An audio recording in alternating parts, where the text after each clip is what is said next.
Welcome to the Geneva Press Club. Good afternoon to you. Good afternoon to everyone following us online as well. Welcome to the Geneva Press Club. We are glad to welcome today the NGO All European Freedom Fighters Sangsad for a conference and a side event to the 58th session of the United Nations High Commissions of Human Rights Council. The theme of this side event and conference is persecution against ethnic minorities, writers, journalists, and freedom oppression in Bangladesh. And I'm very pleased now to give the floor to the event moderator. Our moderator today is Mr. FAZLUR Rehman Afridi. He is a human rights activist and the principal representative of Tukumu at the United Nations. Sir, you have the floor. Hello? It's okay? Yes. Okay, perfect.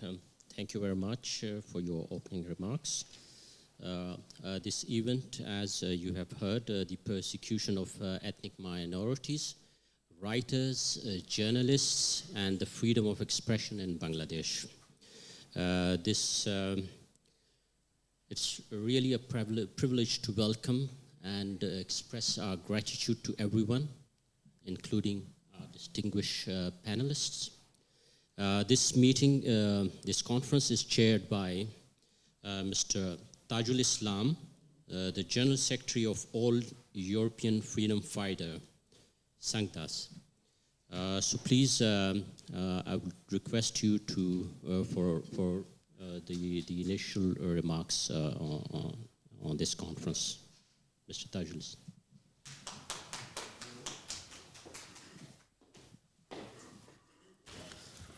Thank you. Distinguished guests, honorable panel speakers, moderator, and ladies and gentlemen, today we are addressing press conference regarding Bangladesh human rights and 58th season of UN Human Rights. We say thanks to all of you for participation. Thank you so much. Thank you very much, Mr. Chair, for your initial remarks and the start of the conference.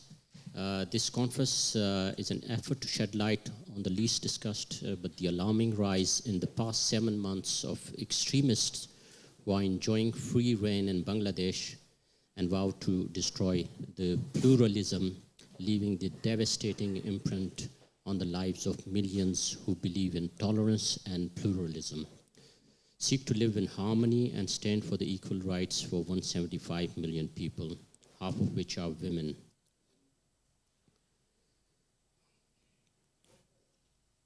As we have heard in our the topic of this conference, we would like to just pay tribute to Shahryar Kabir, who has been illegally arrested and arbitrarily detained by the Yunus government.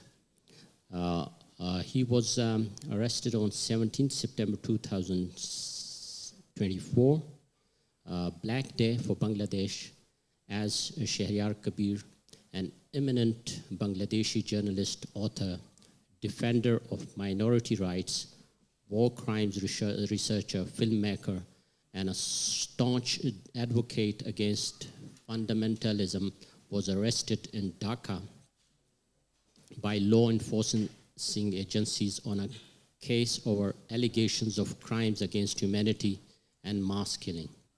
It is a travesty that Shahryar Kabir has been accused of crimes against humanity and genocide, who himself had been prominently vocal all his life against international crimes taking place in any corner of the world.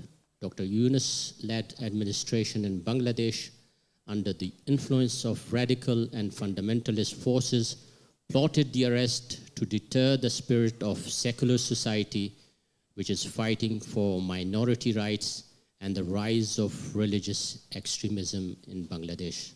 So here, through this conference, we demand the immediate and unconditional release of Dr. Shahryar Kabir. So I'll go to the next speaker. Our speaker, the first speaker actually, the first was the chair, Barister,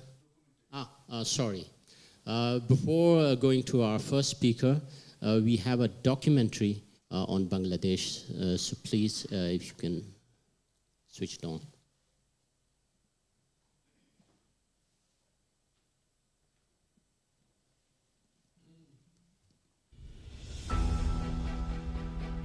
How Dr. Yunus assured the world and the nation of reform scheme where inclusivity and equality, let alone fundamental human rights, would be upheld.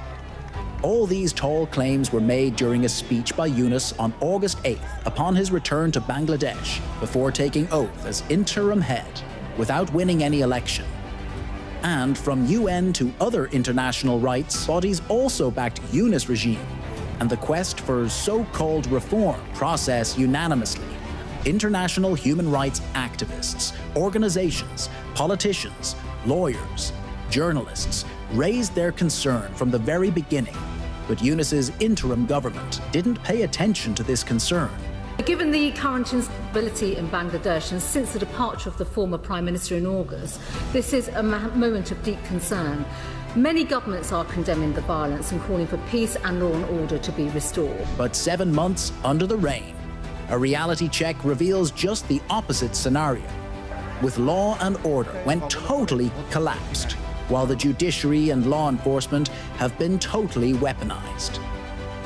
Mob rule has become the rule, with lynching, communal violence, alongside other acts of terror like arson, looting, rape, curb on freedom of movement for women and girls roiled the nation.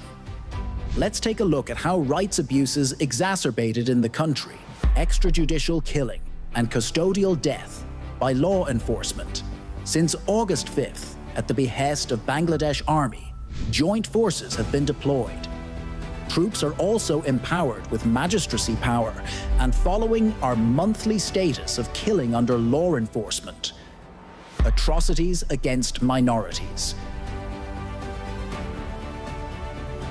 We have a responsibility because we enabled Bangladesh to be free and independent. Now, whatever the change of government has been in Bangladesh, it cannot be acceptable that religious minorities are persecuted in this way. Attacks on followers of Sufis and shrines. Islamists inciting violence against minorities, in stark contrast to government's narrative on ruling out communal line over attacks against minorities. BBC journalist laid bare how Islamists, released after August 5th, are inciting ongoing spate of violence, targeting all minority communities including Hindus. 2 episodes in BBC radio service brings to light the stark involvement of Islamists in fomenting attacks against minorities. Yunus's sweeping indemnity for mass killing of cops, citizens, and violent attacks on police stations by loyalists. In contrast to the pledge to ensure justice, an order issued on October 14th, 2024 by Yunus reads, "Students and citizens who put forth all efforts to make this uprising successful will not face prosecution, arrest, or harassment for their acts between July 15th and August 8th.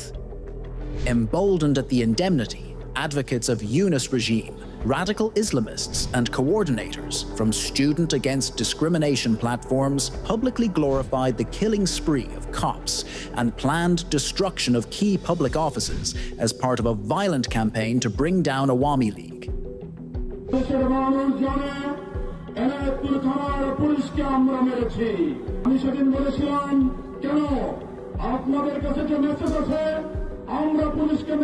যদি metro রেলে আগুন না দেওয়া হতো, যদি পুলিশদেরকে না মারা হতো, তাহলে বিপ্লবটা এত সহজেই অর্জিত হতো না। কিংবা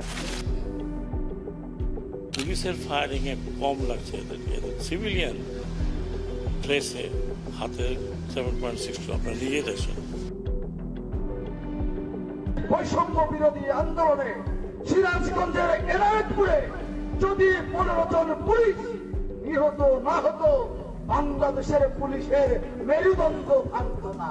Despite such public admission of killing, the decree justifying no legal action against violence perpetrated by supporters of Yunus has been likened by rights activists as an act of widespread indemnity granted for perpetrators who killed police, minorities, citizens affiliated with Awamilleauge, aimed to bring Yunus in power and solidify his grip on power. No justice for killing of at least 318 people under Yunus regime. Ayin O Shalish Kendro, a leading human rights organization, reported. Massacre of Awamilleauge activists. At least 171 citizens were reportedly killed in form of lynching, arson, and other forms of violence. According to accounts of family members, tens of thousands of party activists and leaders in almost each unit of 4,573 union in all the 64 districts across the country subjected to physical attacks, and their houses and business were looted and vandalized. Hundreds of activists are feared, killed as their whereabouts are unknown for months. Due to impunity for killing of Awamilleauge leaders and activists, there has been no let-up in the extrajudicial killing spree even after 6 months. Rather, the cycle of vengeance and erosion of rights only compounded. Violence against women. Safety of female population, from clothing to workplace and movement, under siege and culture of impunity reigns supreme. Death of freedom of press. The claim of Dr. Yunus to uphold freedom of press emerged out as biggest hoax in 6 months, as not only journalists are suppressed with meticulous design of false lawsuits, arbitrary arrests, unlawful incarceration, but also a record number of headquarters of media outlets came under attacks. Since August 5th, offices of at least 19 media outlets are torched and vandalized, highest since the country's history, according to DW Bangla Service. Mass arrests and arbitrary detention, brutal crackdown. At least 13,540 people were subjected to mass arrests and arbitrary detention from August 2024 till January 2025. In 20 days of February, at least 12,500 were detained in political cases. No justice in court. Victims of mass arrests denied of legal rights. Reports reveal critics of Yunus regime, who have been subjected to mass arrests, were attacked inside court premises on a regular basis. Denial of academic rights of students. Over the space of last 6 months, tens of thousands of students who are opposed to Yunus and his allies were attacked inside campuses, even barred from attending examinations, denied of academic rights, and their certificates have been cancelled by university authorities. Only because of political belief or alignment with Awamilleauge's student wing, scores of students were murdered, abducted from their home, and even thrown behind the bars. Now the questions over Yunus gaining undue privileges to expand business empire.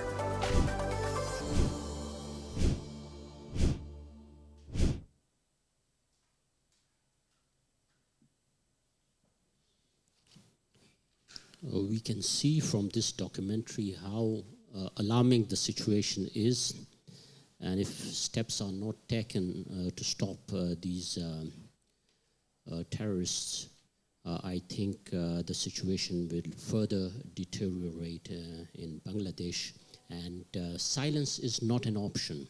So it's the responsibility of international community to immediately act at this critical situation. Now I'll come to our first speaker.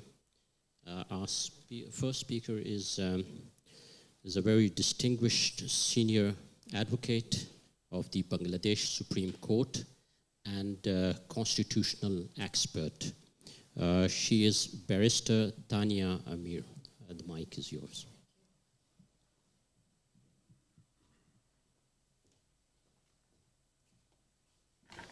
Honourable Chair, Mr. Afridi, the moderator, members on the panel, ladies and gentlemen. Today is 1st April, but what I'm about to share with you is not a joke of April Fool. This is very real. Once this government took office, one of the first things the government did was to pass an indemnity. What does that mean? It means that killings that took place after the 5th of August will not be investigated, tried, or punished. The UN report recently that was launched talks about 1,400 deaths. The government only acknowledges 800 deaths. Now, ladies and gentlemen, what happened to the other 600 deaths? That is where the indemnity has come in. So rule of law demands that every death, whether be the students or the police, law enforcement agencies, all deaths must be investigated, tried, and the perpetrators must be brought to books. Now this begs the question, who is the government shielding and protecting? Because prior to 5th August, and I'm sure all of you who are in this room are familiar with the background as to what's going on. Most of these deaths occurred relating to alleged students. And I'll explain why I say alleged students, because a lot of them are not students. And I'll come back to that. Subsequent to 5th August, the rampage that went on in a meticulous, systematic manner, over 450 police stations were burned to ashes. Police officers were killed, along with human rights activists, along with members of the opposition, secular progressive people and institutions, buildings which are symbols of the birth of Bangladesh, our Mukti Juddha, our history, our heritage. And these deaths that occurred, these are police officers on duty, members of law enforcement agencies. The signature of the killing, their bodies were slashed and hung upside down, necks were severed from the body, along with ISIS flags being flown across Bangladesh. As Bengalis, as Bangladeshis, we are not familiar with this.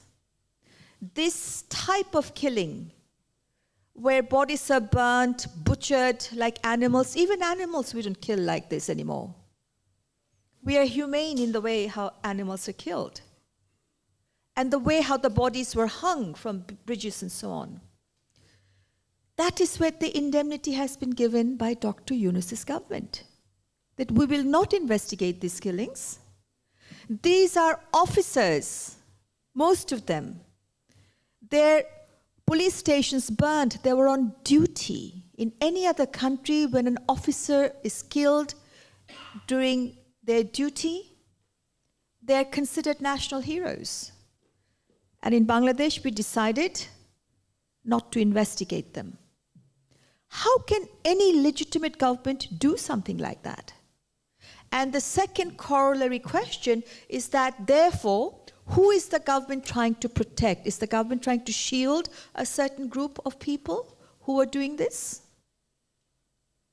Now, one of the government advisors who was looking after the home affairs, when he, in one of his public speeches, he said that most of the killings were done through snipers using a bullet known as 7.62 bore. And the UN report also claimed that 66% of deaths occurred by virtue of this 7.62 bore. Now, this is very interesting finding. And this is what the government doesn't want to investigate. Because the army didn't fire. This is something, this sort of weapon is carried by the army. Police, on the other hand, where they were in confrontation, face-to-face confrontation. These snipers, they're aimed from a distance and then shot, and there's kind of a magnifying glass. So you aim and you shoot from a distance. It cannot be used when you're in a skirmish where there's face-to-face confrontation. The police were in face-to-face confrontation with these alleged students. So the police could not have used this.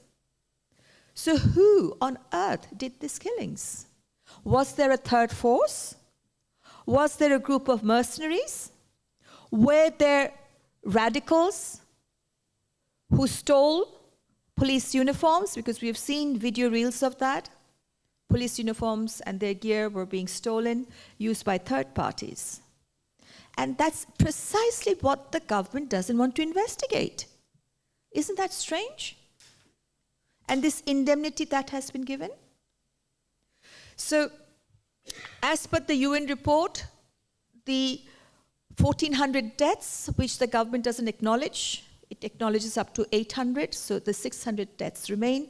And I put to you, majority of those were police officers, along with members of the opposition, anyone who has been identified who wants a progressive, pluralistic society, as opposed to a society which is dogmatic. So that is the first scenario. Second thing the government did, very, very strange, unheard of. Just like the indemnity, the government just simply gave an order, open the jail gates and release the radicals, the terrorists, from the jails. How can this be? And they were not released by virtue of getting bail from the court. They were released by virtue of executive orders. This is kind of showing a middle finger to the judiciary, because they were convicted by the highest court, including the BDR mutiny. About 100 of them has also been released. This is a threat to our sovereignty. Now, again, I ask you, how can any legitimate government release unconditionally, and this is not even a mercy petition? They have exhausted the highest judiciary. Simply opening the jail gates, releasing the terrorists. Is this rule of law? What is this? And then the next question we ask ourselves, why would the government do that? Therefore, it begs the question, is the government representing these groups? The terrorists? The killers? The radicals? The mutineers who attacked the army in the BDR mutiny and killed some of our best officers of the land? So then I flagged that again. So first, the government is creating a shield not to prosecute, not to investigate the 600 plus minus, which the UN report identified, most of which are our law enforcement agencies, legitimate police. Second scenario, releasing these criminals and terrorists. So is the government representing them also, their interest? And once the jails have been cleared and space is created, guess who the government starts arresting? You've just seen the video. So the jail gates are opened, criminals are released, and who are arrested? Writers, journalists, human rights activists, and they're put behind bars. So it's the whole thing is lopsided. So you mentioned Sharia Kabir. Along with that, there's Mojamil Babu, there's Shamul Dotto, there's the couple, and lawyers. Now, the UN report, fact-finding report, although it identified the number of killings and deaths, and also identified which bullets killed them, 66%, as I said, is 7.62 bullets, which neither the army nor the police used, then who used them? According to the government, the people who have been jailed and who are now behind bars. They're the killers. Now, the UN Human Rights Report did not make any liability, did not establish liability. It identified the number of deaths, and it said since the government was in power at the time, there is a general responsibility of the government, which no one is denying. And the government at the time had also set up a judicial inquiry committee, which the government dismantled. So there is no inquiry as to really what happened. Was there a third force? Who used these snipers? And we're seeing reels in social media where the radicals are boasting how they use the snipers, how they, got this second revolution, they call it, and they ousted the government. So they're boasting about it. They're bragging about it in social media. And the government say, well, we're not going to investigate, we're not going to look at it, who did this.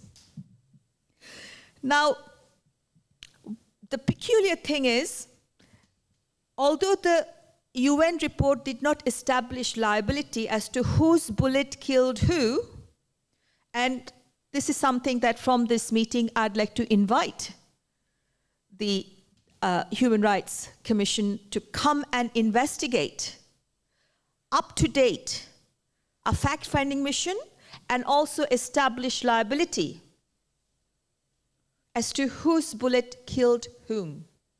So this liability has not been established thus far. Yet, thousands of cases have been filed for these 800 deaths.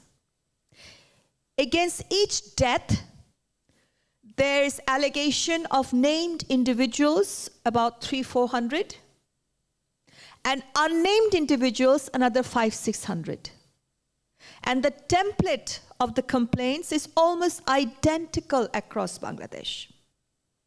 People who have alleged died, say, in Dhaka, in the complaint, a name of an individual could be in Shatkhira or Chittagong. And who are these people? Mostly Awamilleauge, starts with Sheikh Hasina, HPM, and thereafter it goes on. Writers, journalists, anyone who would be able to question the lack of logic to the kind of stuff that the government is doing. So, in one of these cases, Shahriar Kabir was an accused.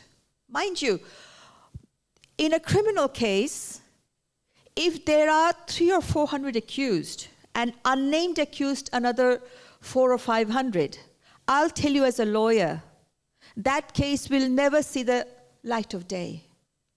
It's ruined from its very inception. So these 800 deaths that the government is saying that they want to investigate, prosecute, trial, and punishment, I'll tell you it'll never happen. It cannot. When it's so vague, the templates of the complaints is just so vague. There's nothing specific. In one of these cases, Shahriar Kabir is an accused, and mind you, yours truly, I'm also an accused as a murder case, a murderer, in one of these cases. Shahriar Kabir and I have been implicated in the same case. I, along with few others that I know, and I rang each one of them and I said, look, I'm going to challenge this. This cannot just go unheard. So Shahriar Kabir, inter alia, a few others that I spoke to, they said, listen, the government seems to be apologetic about these cases. They're saying not everyone is going to be arrested. when it's so absurd, so spurious, and 2 government executive orders were issued saying that not all will be arrested, and even now they have an order that those who believe that they are not implicated, they're burdened, so the accused are burdened to write to the concerned ministry that their name should be removed. And what I'm hearing, there is all sorts of ransom and extortion going on, people who are now applying to the ministries. So despite my persuasion, I was not very successful, so I challenged that case myself. I went to the Supreme Court, to the writ jurisdiction, and I said, and I obtained a rule saying that why these sort of spurious cases should not be withdrawn, which was done in order to tarnish the image and reputation of people like ourselves. And I also got an interim order that I'm allowed to leave and re-enter Bangladesh freely and peacefully, and my correspondence, both at home or at the office, should not be interfered with in any way. And our government was issued a show cause that they were supposed to respond within 4 weeks. More than 6 months have passed, the government has not responded. So this was the first show cause, and possibly the only show cause the government has against these nonsense, spurious cases that has been filed. So now please understand, on the one hand, the jails are being cleared, release of all sorts of radicals and terrorists, and it is being filled up with journalists. There are more than 350 journalists who are now accused of killing, of murder, money laundering, right? So now let's look at the bigger picture. Out of these 400 deaths, 800 against 800 deaths, in each case there are about 1,000 accused, named about 300-400, unnamed about another 400-500. These cases will never see the light of day, so there's never going to be rule of law. Because as citizens of Bangladesh, as lawyers, we want accountability and punishment for each of the deaths, whether it's a student or the police. It makes no difference. So in this first category, this is never going to be seen. The second category, the 600 deaths, plus minus, which the UN report has said 1,400 deaths, government acknowledges 800, so the remainder 600 deaths, the government is saying we're not even going to investigate, try, or prosecute. So in other words, none of these deaths will ever see the light of day. And we will never know who did that, who actually did that. Because 7.62 Bo is what the UN report is saying, caused 66% of the deaths. The bullet trajectories are there. Post-mortem reports are there. So none of these deaths we will ever, never know. And we have a right to know, prosecute, punish. So this is what the scenario is. Then what has happened? We're seeing so-called mob violence. And these mobs are going around. 21 Supreme Court judges, both from the High Court Division and the Appellate Division, were forced to resign. They're going into their courtrooms, their private chambers, insulting them, intimidating them, and the government is just watching, doing nothing. They've gone into the Supreme Court, they assaulted lawyers, they're all identified, this is all on the video. What has the government done? Absolutely nothing. They're putting out a Facebook post that we're going to go and raid this house, break this house, including Road 32, Baitul Aman in Narayanganj, taking bulldozers, smashing it to smithereens. It takes time and planning to do all these things. And they're actually boasting about it, bragging about it. They're absolute bullies and doing that. What has the government done? Absolutely nothing. So then it begs the question, is there a culture of impunity being given to these so-called mobs? And I put to you, they're not mobs. Mobs would be people who are random people. The coordinators, who call themselves student Shamonnoykari, they're leading it. So they're not mobs. Mobs would be just random. So the government is again giving impunity to these student coordinators. 3 of them has found their place in the cabinet with no work experience and no qualification. Because Dr. Yunus feels that it is these so-called student coordinators who put him in the helm of power as the chief advisor. And he's recorded in saying that in the media, that he is accountable to them. They're his employer. So now, let's look at the converse. As an employee, he is now accountable to whom? Not to the people of Bangladesh, not to the law-abiding citizens of the country, but so-called the student coordinators. And he's protecting them, no matter what. So they're a bit like this spoiled... Barrister, could you please I'll wrap up. So they're a bit like spoiled kids. Whatever they're demanding goes. And now they have formed a political party using the largesse of the state. So they're being known as the King's Party. So now I will just conclude by saying that we also have no human rights commission in Bangladesh. So the national human rights institution, like the National Human Rights Commission, NHRC, again, they were forced to resign. So I would therefore, and the attacks then started upon the minorities, and the government was apologizing, saying that, look, it is not attack on minorities. It is attacks on these people who had allegiance, it's political, because they had allegiance to Awamilleauge. Now, my question is, so what? What difference does it make? Whether the attack is because of political persecution or religious persecution, nonetheless, it is persecution. So why is the government saying that we don't take responsibility or we will not do anything about it because it's politically driven? It doesn't matter. So then we saw a rampage of attack upon the women. Women, the kind of rape that was going on, it was as if it was instigated to these radicals to go and persecute the women. In the Chittagong beach, a woman was raped, gang raped, and then her tongue was cut off. A young girl was raped, and her father lodged a case, and the same rapist gang went and murdered the father. And she was just in disbelief. So, girls' football, you've seen, is being stopped.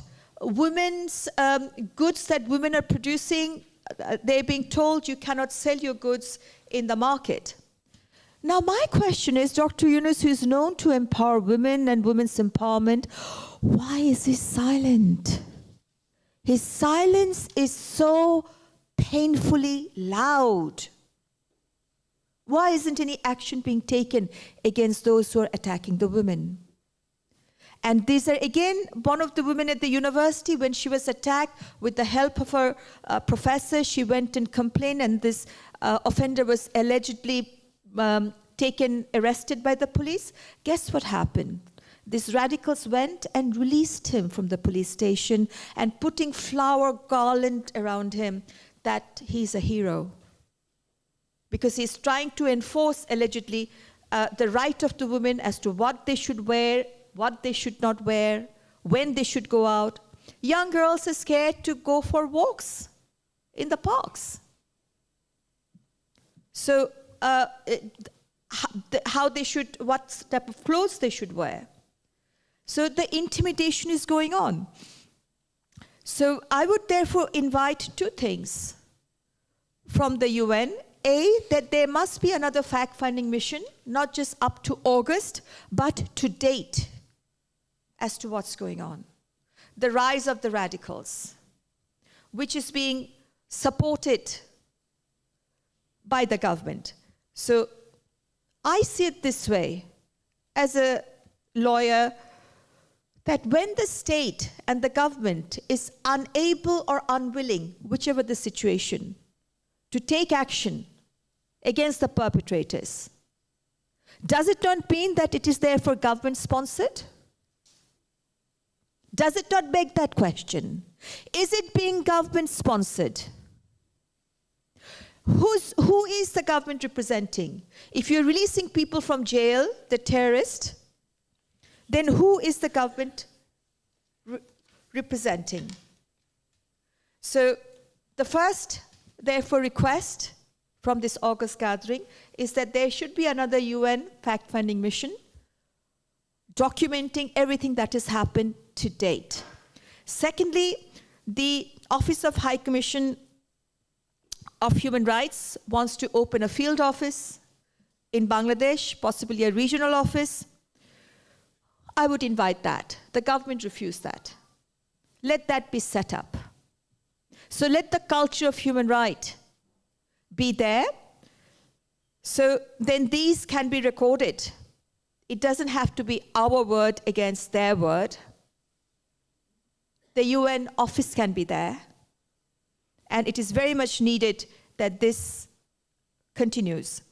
And lastly but not least, and I'll conclude by saying that, the assault is upon really the sovereignty of Bangladesh. They have attacked our army. So first, the lawful force the state has is the police and the army. So they have broken the backbone of the police. The 450 thanas were burnt and looted. Where are these arms? The arms were looted from these thanas. Now the attack seems to be upon the army. They have now verbally asserted that we're going to dismantle the cantonments. So the attack is upon the army as well, and mostly upon the republican character of Bangladesh, which they want to replace by way of a caliphate or an emirate of some sort, or a sultanate, where people will rule from divine power. Whereas Bangladesh was born premised upon the fact that all power of the republic belongs to the people, and the characteristics of the country is that of a republic. So they want to dismantle the republic, change the name, the constitution, the flag, the national anthem. And this government has created a committee, and the committee is just cosmetic. Not a single constitutional expert is there in the committee. They're just tinkering. But the most important thing is, and I don't even want to dignify them, because they are quorum non-judice. Because the power to amend the constitution has given to Parliament, which has been dismantled now, and with 2/3 majority. The Constitution has not given any power to any government to change the Constitution. Barister, I think we have a long list of speakers, so please, if you can wrap it up. I'll just finish the sentence. So this power of amendment has not been given to any government, and this government is purporting to do that through this committee, who has no legal mandate or authority to do so, hence their quorum non-judice. Thank you very much. Thank you very much, Barister Tania Amir. The message is loud and clear: stop impunity, to stop these human rights violations, and accountability is very important to stop this impunity. I would like to remind you that every speaker has from 5 to 7 minutes, so please adhere to the time constraints, because we have a long list of speakers. Our next speaker is Mr. Paulo Casaca, former member of European Parliament and Executive Director of South Asian Democratic Forum from Brussels. It's a really pleasure to see him after a long time. Maybe the situation was like that he was forced to come. Thank you. Thank you, Mr. President. It is really a pleasure to be here with you again. It is a pleasure to be here with the Bangladesh community as well.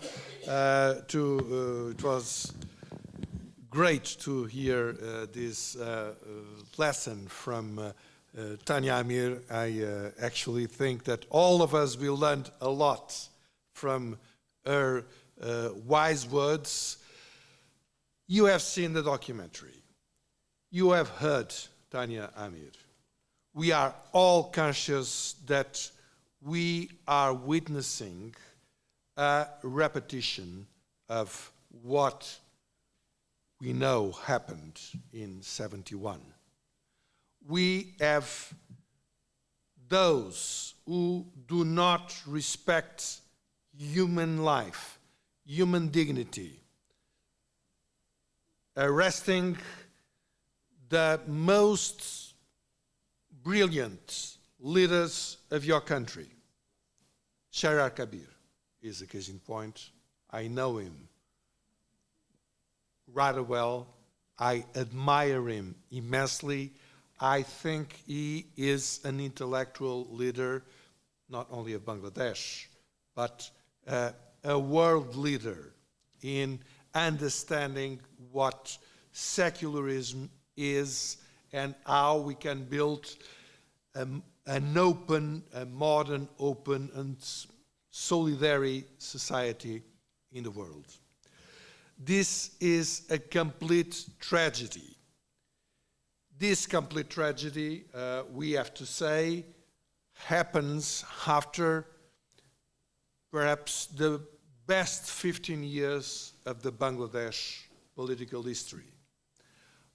I do not think that whoever is going to look objectively over the past 15 years, and especially in the context of the 54 years of the country, will not say they were the best in economic development, in emancipation of women, in progress in a lot of ways.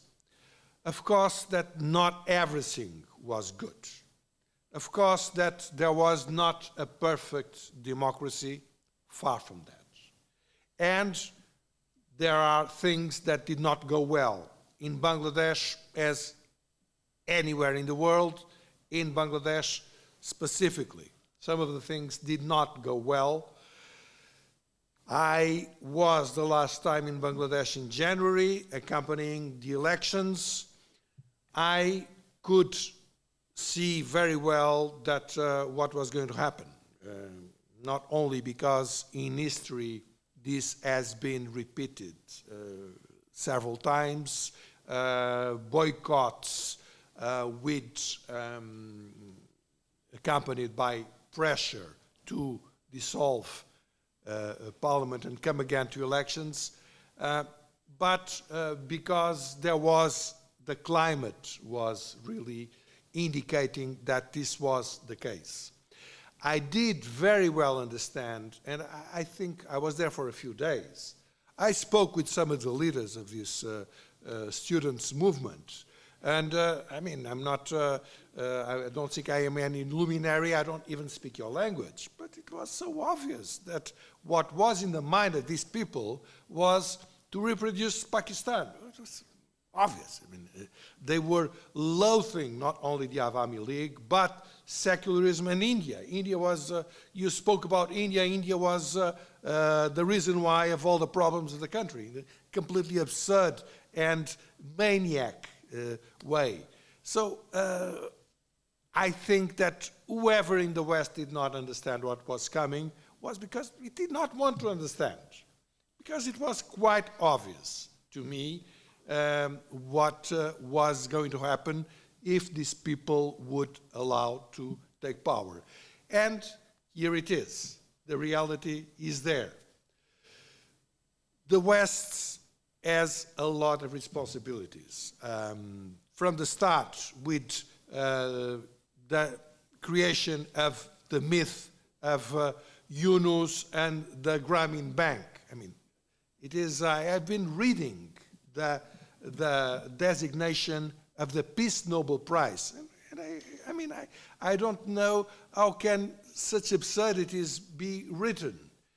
How can people think that Mr. Yunus invented loans without securities? I mean, this has been happening for thousands of years, and everywhere in the world it still happens. I mean, I remember from my childhood, when I was 5 years old, and when my mother was asking for loans. I mean, come on, of course there were no securities. I mean, how can this noble committee say such absurdities?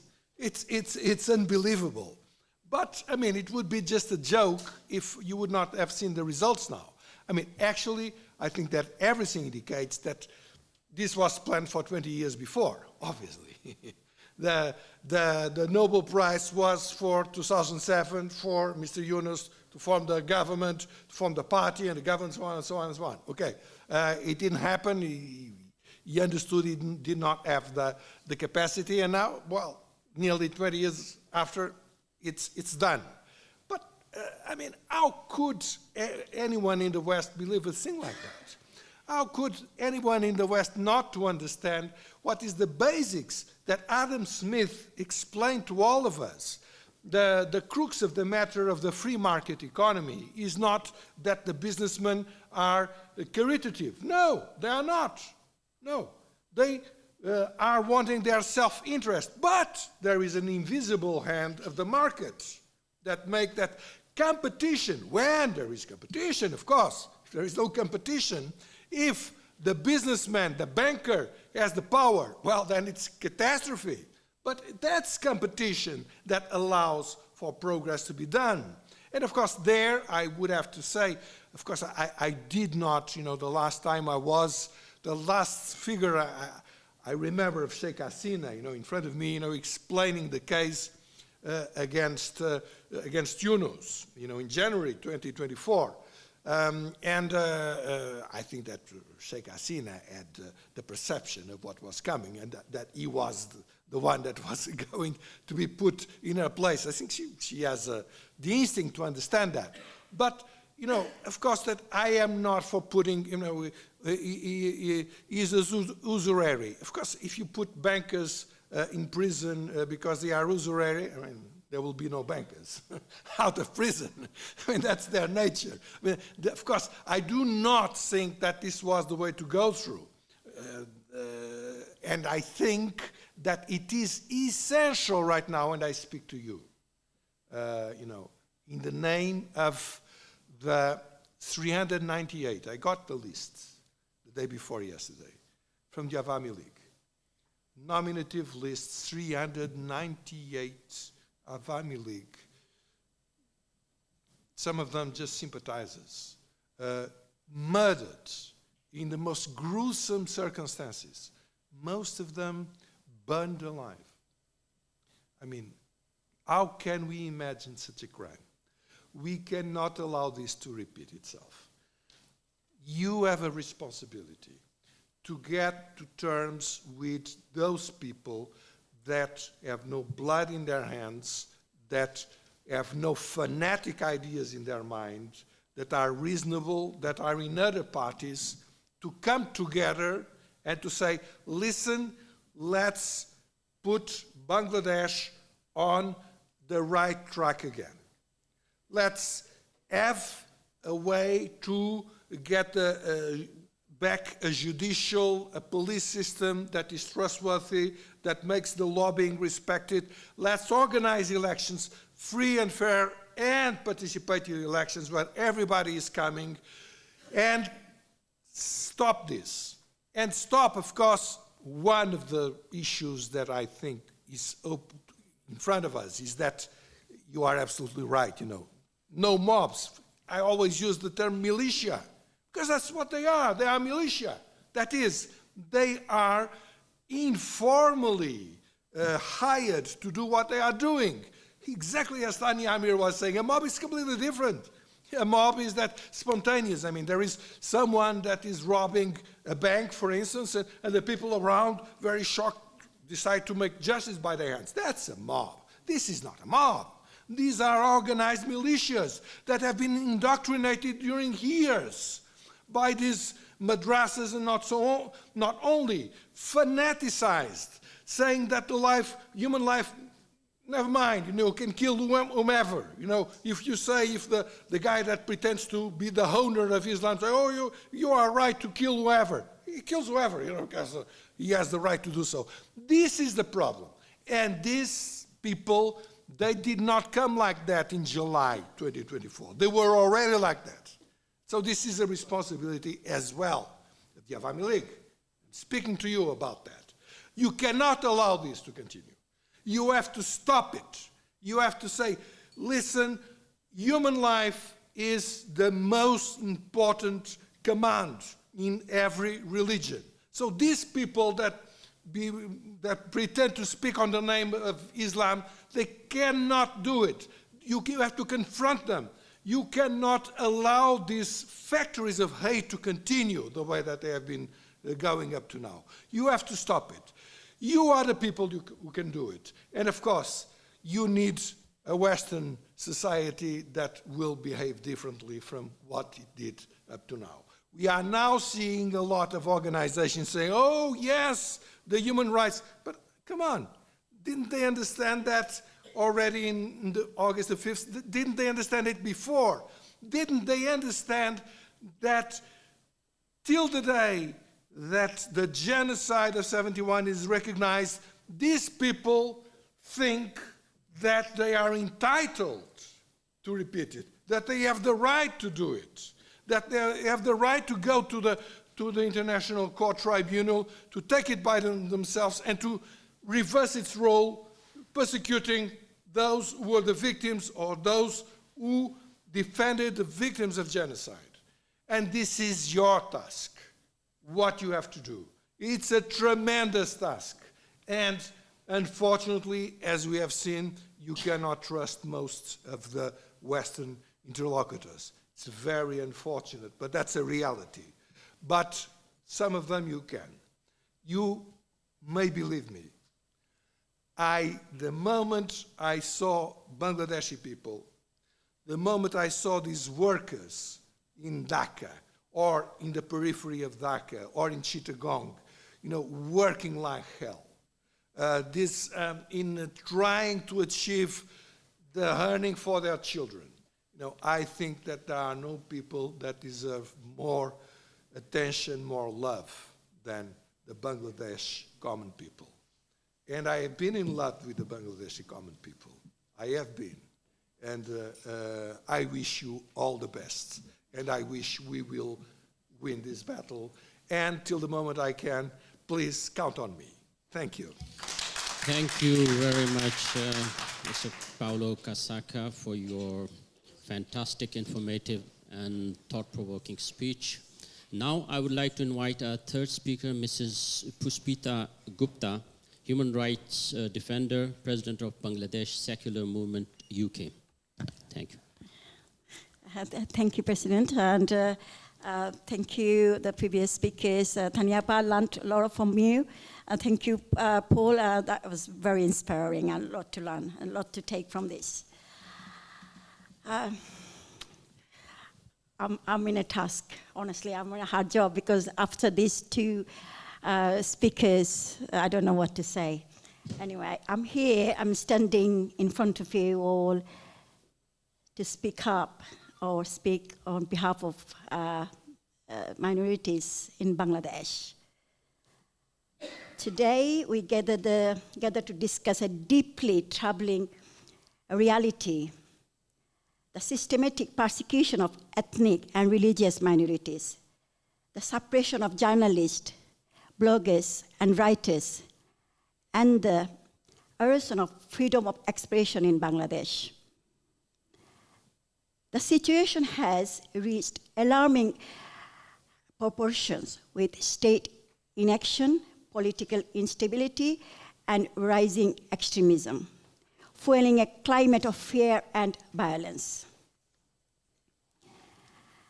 Bangladesh is witnessing an unprecedented wave of attacks against its Hindu, Christian, Buddhist, and indigenous communities.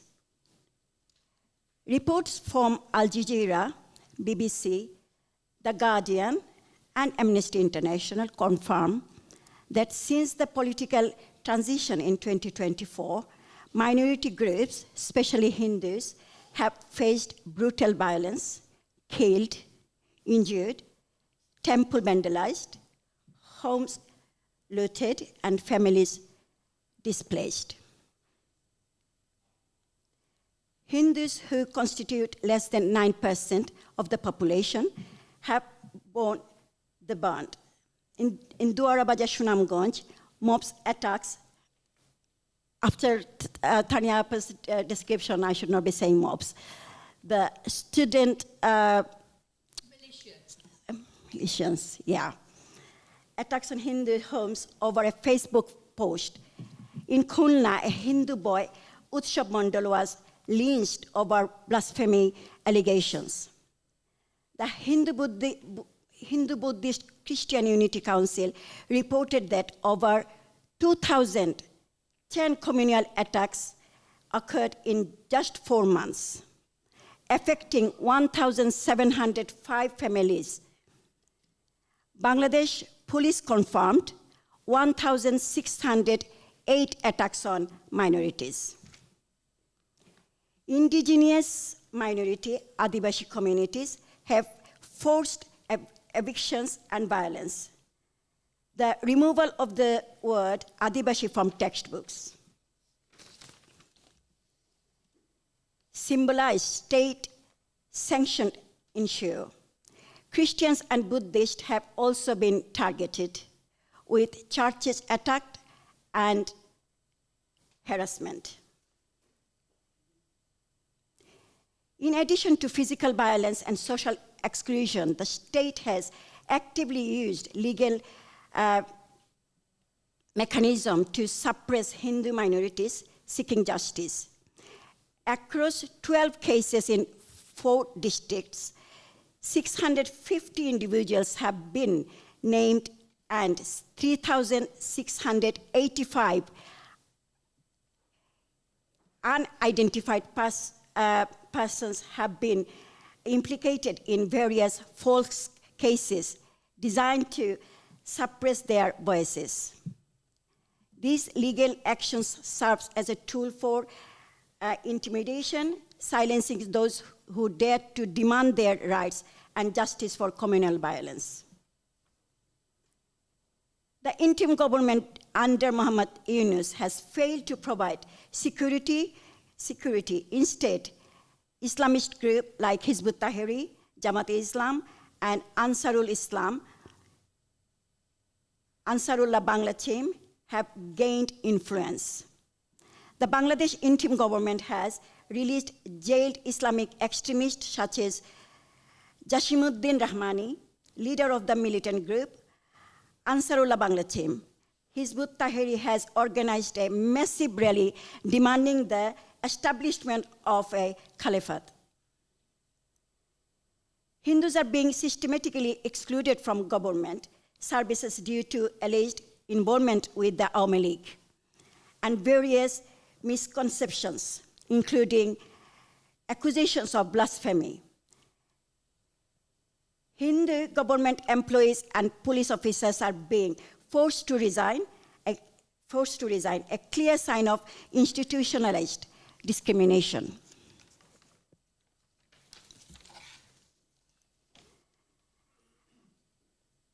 Violence against women from minority communities face dual persecution, religious hatred, and gender-based violence. A woman is raped every 9 hours. BBC published reports on gang rapes on buses and attacks on female students, highlighting the culture of impunity.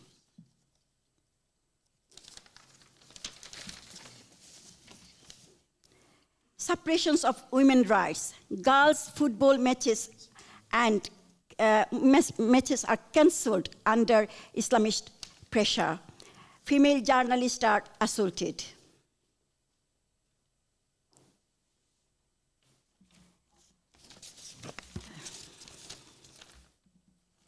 It's just ongoing. I'm not going to continue because my other two speakers already. I'm just going to say, just conclusion, that we must not remain silent. The international community must hold Bangladesh accountable, ensuring that religious minorities are protected, press freedom is upheld, and the principles of democracy and human rights guide the nation's future. Let us stand together for justice and freedom for all in Bangladesh. And before I finish, I would like to raise your voice against this persecution and the false allegation against Sri Chinmay Krishna Das Prabhu. He is in jail for a false allegation, and we want him released immediately. Thank you for listening. Thank you, everyone. Joy Bangla. Thank you very much, Mrs. Puspita Gupta. With this, our first round of the conference comes to an end. So now I would invite the next list of the panelists to come here and be seated.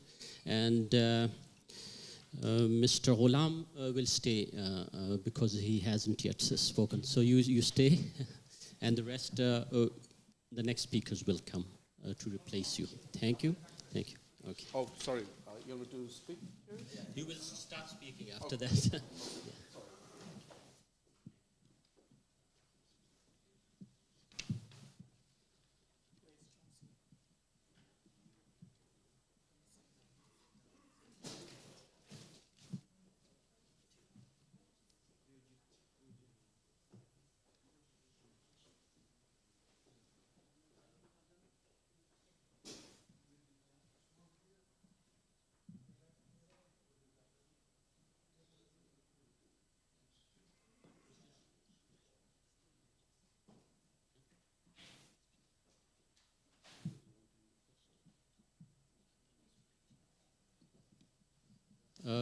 Thank you very much, Ms. Fujiki, please. And we start the next round with our fourth speaker, Mr. Ghulam Maruf Mojumder, barrister at law, human rights defender, and online activist from UK. Please adhere to the time, if it's possible. Thank you very much. Thank you. Esteemed delegates, honorable moderator, and all the concerned citizens came here today. Thank you so much for your time. I'm not going to reiterate what Barister Tania Amir, Mr. Paulo, and Mrs. Gupta said today. I think they have covered everything what had happened in Bangladesh in recent time. They claim that I was holding a revolver and killing people on 14th of July in Dhaka. But interesting thing is, on that day, I was in Chennai, and I was never in Bangladesh since June till today, but I was accused of 18 murder cases in Bangladesh. Between these 18 cases, 2 is genocide. They claimed that I killed 1,000 people in Bangladesh from Chennai. They can accuse me of stealing Mahatma Gandhi's goat, which was stolen in 1946, and you will not be surprised if that happened. So, in a word, currently this is the situation of Bangladesh. Can you imagine that few street boys is deciding who is going to be a Chief Justice of Bangladesh in 2 o'clock,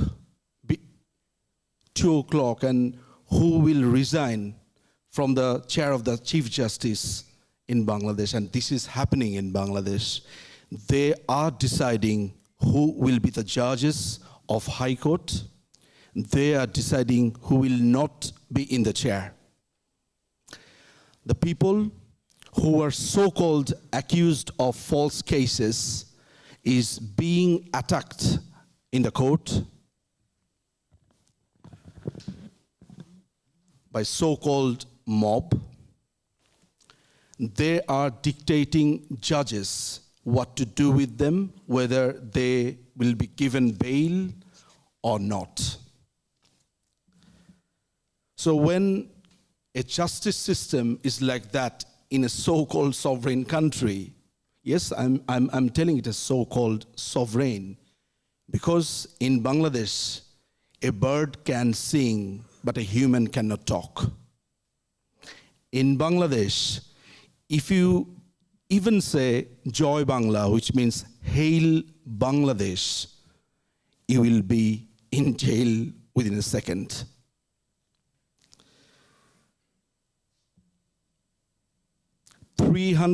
It's just from July 7 to November 4, 371 Awamilleauge activists were killed from 7th of July. Everybody thinks that it started from 16th of July or whatever date, but it started from 7th of July. 295 cases have been filed against journalists. 87 journalists' accreditation card, their membership was cancelled. 167 journalists' accreditation card was revoked. So this is the situation of Bangladesh at this moment, and this is going on. I'm not going to reiterate what the other speaker said. I will end up saying the only one thing, that a country cannot run like this way.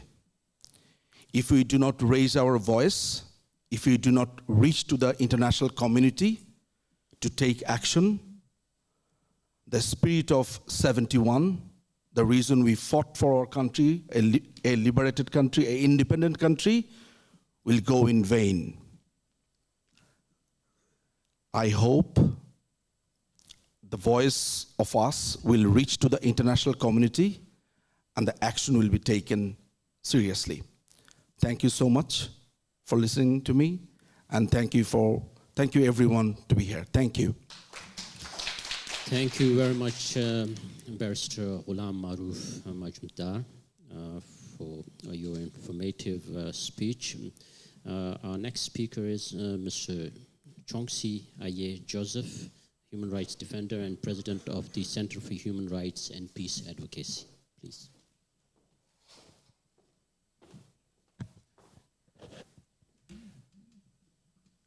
Thank you, Mr. Moderator. Dear panelists, ladies and gentlemen, I'm grateful that I've been given this opportunity to share with you what over the years I have gathered and learned. As a human rights defender, I have over 12 years experience. I also have great UN experiences, which I'm ready to share with you today. I pray I'll be able to run down this in 7 minutes. What I have listened to since we came here at 3 o'clock looks like a similar situation I faced when I was working for UN in Guinea-Bissau as the program officer in charge of the rule of law.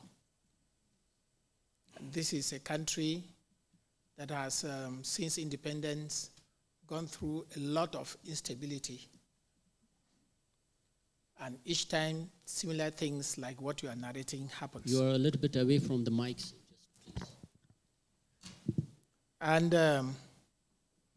when I listen to the fact that about 800,000 people have been killed in Bangladesh, and the country in which I was in charge of the rule of law, there were only 1,800,000 people. It means that almost half or part of the country has been killed. This is something very serious. But I would not center my discussion on the killings, but I would center it on freedom of speech, because it is the life wire behind democracy and human rights. We know that freedom of speech relates to freedom of assembly. This is regulated by Article 19 of the International Covenant on International Covenant on Civil and People's Rights. And so it gives the right of people to receive information, receive news, and communicate it in the manner that they choose, but then in a very respectful manner. I want to insist on very respectful manner. And so when you look at this article, it is so sweet because it establishes between an animal and a human. Animals have their language, no doubt, but when you are given the freedom to express your opinion, when you are given the freedom to assemble, it cannot be any other thing other than democracy. Because now we are assembling here because Switzerland is a free country and allow people to assemble. I don't know whether a similar situation can occur in Bangladesh. If it cannot occur, then this is a serious case for concern. It would therefore mean that we seated here have to start looking at when Bangladesh government will be presenting its report before the International Covenant on Civil and People's Rights, so that we can bring in issues related to freedom of speech, repression of freedom of speech. I would want to say that sometimes, even as we wish to speak the way we want to speak, this freedom of speech also has some limitation. As human rights defenders, that some of us are and are becoming, it is important that we note those limitations so as not to fall prey. And the first limitation is freedom of speech does not allow you to talk about people's privacy. When you start entering people's privacy, then you start finding fault with the government in place. 2, it does not allow you to talk about somebody's health in public because it touches upon his dignity. 3, it also have government regulations which relate basically to a situation that you can divulge information that can export or expose its army. Military secret, you don't reveal it. If you reveal it, you are in trouble. And lastly, it does not allow you to propagate hate speech. Hate speech. Because when I listen the way we speak here, I know that there have been a lot of hate speech where different races in Bangladesh is being attacked. The Hindus, the different tribes, the minorities are being attacked because some people just speak. And finally, it does not allow you to incite the public to revolt. It is like that in every country. It is like that in that article. And if this is like this, it therefore means that while we are claiming our freedom of speech, let us note the limitation. Very important. And so the journalists that are in Bangladesh should know this limitation. Even in the UN there, when you are speaking, they give you speaking slot like you have given me, and you go out of the usage of the terms that they expect, or you become insulted, they immediately stop you. And so we need to learn this. Let us not only say that we are human rights defenders and we don't tell the people their rights and responsibilities. Our responsibility is to air our opinion, is to assemble in a way that it does not infringe into another person's rights. This said, I would want to say that from all that has been shared, there have been gross human rights violations. But now what do? The first thing is we need to learn how to engage with different mechanisms of the UN. The different mechanisms include treaty bodies and include universal review, periodic review. I don't know when Bangladesh will be reviewed, and it is important that we follow this and see when it will be reviewed so that we can prepare what is called shadow report with all this information that we have. 3, we can engage with every treaty body, different treaty bodies that Bangladesh has signed and ratified. We can already file in complaints. And of course, we need to begin with the minimum. The minimum is that, if you like, the condition is that you must demonstrate that you have not been able to receive justice back at home. And there are 2 things to that. 1, that you complain and the government is not investigating, as Barister Tania was saying. 2, that there have been undue delay in the investigation. When you are able to assemble this, then the committee can accept your complaint and examine it. So there is a lot that we have already now at our disposal. The next thing will be, do we even train the people who stand to talk for? Can they give us information that we will not doubt? Because if you collect information and by the next day somebody is opposing the information with another information statistic, you see, it will be very difficult to determine who is speaking the right thing.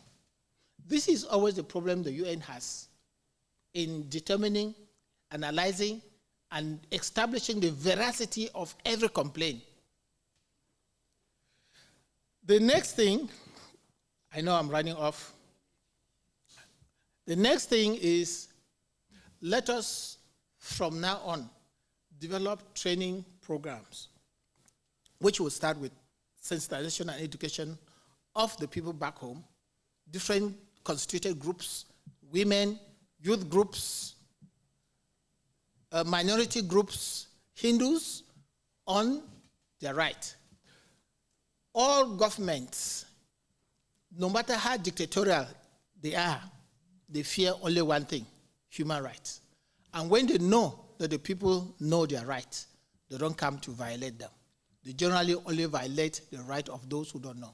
When you come to think about arbitrary arrest and long detention, there are instruments, national instruments regulating this.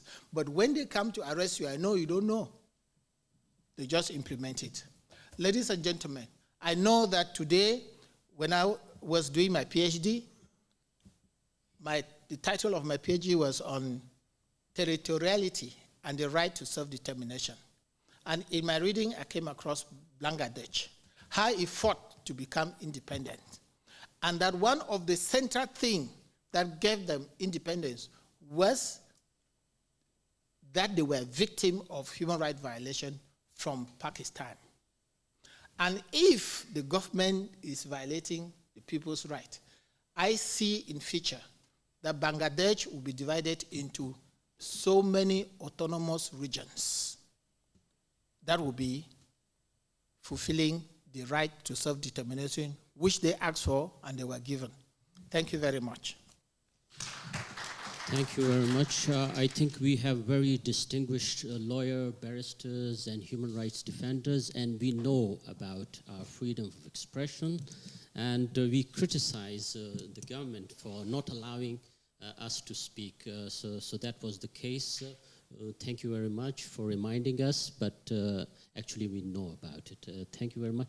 Our next speaker is Mr. Sunichi Fujiki, Managing Director of International Career Support Association from Japan. Thank you very much.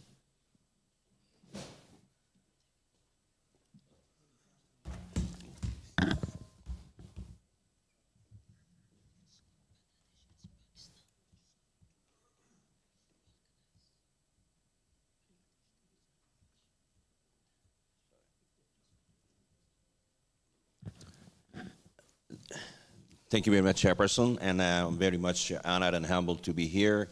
And thank you for inviting me to talk about the Bangladesh issue, which is really a new issue for me. And I remind something what has happened taken place in Japan in 1960s, and where the communist people came out of the jail and hijacked the university, and then start making a division. That's what we had experienced before. And one thing, before going into that, I have very, what I can say, interesting things in Bangladesh and one more country called Palau Republic. Do you know what is a common between Japan, Palau, and Bangladesh? Anybody knows that? That's right, flag. We have a very simple flag, rectangle with that circle in the middle. Only the color is different, right? So we have a very good diplomatic ties between Japan and Bangladesh. And as I said, you know, when we are defeated in World War II by the Allies' power, all the communists who were in jail was released and put into the,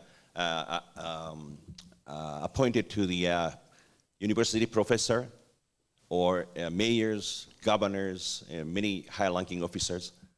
So that's the Allies' power wants to make a division between Japanese people to make the Japan weak. This is a reality. And when we were defeated, that has happened. And now it's still continuing. So all the university, like the highest university called Tokyo University, which is totally hijacked by communists. So if you are the Communist Party and a member of the Communist Party, you will be able to be a professor of the university, right? So now those people are influenced by those communists and then start burning the university and government buildings and so on, and throwing the Molotov cocktails and raping the people and so on. So exactly what is taking place in Bangladesh right now.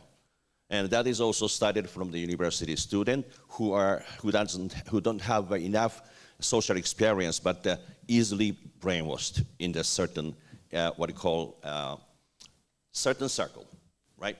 So this is a very dangerous situation, and we adults needs to change the situation. So we Japanese really wants to diffuse any type of foreign influence in your country. This is the most important thing, because the country starts from sea will give you the aid to to economic aid and so on, and a certain country like starting from you. I don't mention any name of that, but anyway, but somebody said don't mention any name, so I'm using initial. You will use the democracy to implant or give the influence to your country. So this is a very dangerous situation. But you people who really want to be independent, you have a potential, you have a strength to do the same things again. So I really hope that you can, you can have a really big power with that influence. So I really hope that all the people in Bangladesh will stick together and then re-educate these people who are brainwashed by the people. So this is very, very, very dangerous situation, that I think. So this is what I really want to say at this time. And there are so many other things, but the time is not enough, right? So we have a line of the people still. And then one thing that I want to say is that please don't change your flag, because I really love your flag, and we are very proud of that, right? Thank you very much. Thank you very much, Mr. Sunichi Fujiki. Now I would like to invite our last speaker, Mr. Priyojit Deb Sarkar, a writer, journalist, and human rights activist from UK.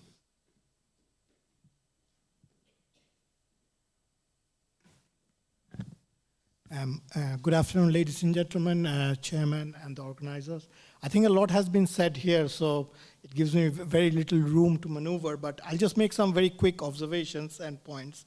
So Bangladesh was built on the sacrifices of its people, forged in fire of struggle and independence. The oppression of minorities and the silencing of voice that call the justice shake-up system is a complete denial of the very existence of the pluralistic principles of Bangladesh. And I would also like to point out that the wheels of justice may turn slowly, but they always move forward, crushing the oppression under its weight.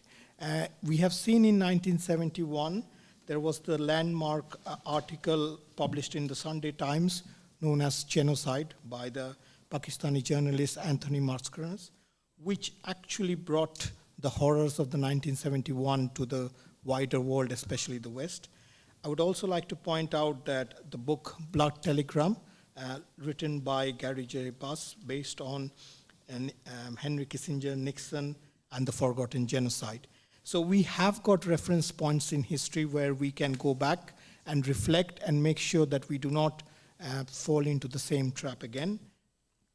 And as I said, there are multiple traps that lie ahead of Bangladesh. The defeated forces of 1971 want to avenge their loss.